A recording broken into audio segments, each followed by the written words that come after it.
Hello and welcome to my review of the technologies I used for my media opening. Today I'm going to be looking to tell you how I used them, what I did, and how they were, and tell you what you need to, just the basics really. Let's get straight into this. So in this first little clip, all the clips today I've just recorded, going to be a little voiceover. You can see me just messing around with the camera showing you how to use it. So this is the Canon 700D EOS or something with the microphone fitted on the top. It's quite a good camera, works quite well. It's handy as well. Just carry it around with you. It's not like too big, so you can't take it around and do stuff. Also, it's not too heavy as well, so you can do stuff like this if you want to do handheld shots. You see me here, I'm just demonstrating the focus. It's quite useful because you don't have to like zoom. You don't have to put your eye straight up to the thing like a normal camera, so you can just use this screen, which is really helpful. You see me here, you can zoom in as well. This is really helpful when you want to get the focus right when you do this, and it's really quite useful. Also, you can see Jordan in the corner there. What a lovely hat. What a lovely guy. Anyway, yeah, so the camera's really good like that. The microphone as well, really useful. You saw me at the start flicking on and on. The only thing I could say about it is something we forgot to do in our opening. I need to learn to do is to just turn that thing on because it's really awkward when you don't turn it on. See me here as well, attaching a tripod. Just really quick and easy. It took me about 5 seconds there, as you can see. And it's as simple as literally just putting it on the floor, extending its height you want it, and it's really simple. As you can see, it stands perfectly still as well. And on the table as well, you can see the shoulder mount that we're looking at as well. I don't actually put it on because it was being really awkward, so I just decided to demonstrate how to use it. As you can tell, all of this stuff is quite easy to handle and take around. It's really quick to use. So when you're trying to get a shot and you might not have enough time to do it, as something's gonna like the weather's gonna change soon, or maybe someone's gonna walk into your shot because you're in like a public place. It's quite easy when you got this stuff and you can just quickly attach it, and it's quite simple.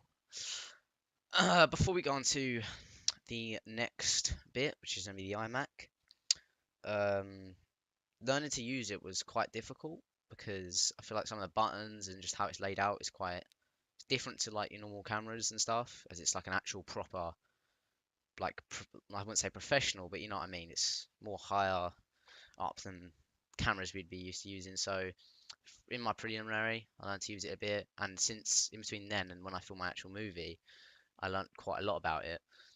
And for like the purposes of this like tutorial video, uh, I'd have to recommend making sure that the focus is always right, and especially the microphone, you have to make sure it's on. Otherwise, you're just gonna end up having to refilm all kinds of things because you're an idiot and you've got to turn it on. Um, Other than that, the camera is quite useful. Learn how to use that. The microphone as well is good quality. The camera itself is actually 18 megapixels, has a touch screen, it's easy to use.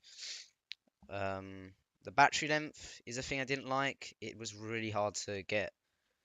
We went to Wasim's house and we just about had enough battery length, so we couldn't actually film extra shots even if we wanted to, just because it just didn't last. And then the mic has quite a lot of background noise if you put it to 220 decibels. So you have to make sure you don't put it up that high as well, because that can become a problem. The tripod is like a standard tripod, can extend up to head height, perfectly still. It can be difficult to set up like the first time, but you have to learn how to use it properly. You have to make sure that you can't not put in like a marble surface, something like that. If much works better with like carpet or something like that, because it can actually stick in and stand still. Learning how to get it at the right angle is quite difficult the first time you use it, but once you get to know how, it's a lot easier. The shoulder mount you'll be using is the camera shots can be really like jolty, but it does enable you to get like quite smooth shots as well. It's quite hard to use, and you have to make sure you plug it in all the way, because what we learnt was that if you don't screw it in all the way, it's just going to start just going absolutely everywhere. Right, let's move on to Sony Vegas and iMovie. Alright, here you see me on iMovie, just a clip I sped up of me just with random camera shots. It's quite easy to use, it's really simple. So for anyone who it's their first time editing something, it's something really simple for you to use. All the things are labeled clearly. transitions, titles, backgrounds, all that stuff, sound effects in the bottom corner. And anything you want to add or download off the internet for special effects, you can just simply put it straight into your documents and add it. And of course, you can you can change the colors, the transitions, easy to use. It's easy to split the clips and add new ones in. It's quite easy to pick up. Um, it was quite helpful for me when we wanted just to stick our clips in chronological order and get them just really quickly set up and stuff.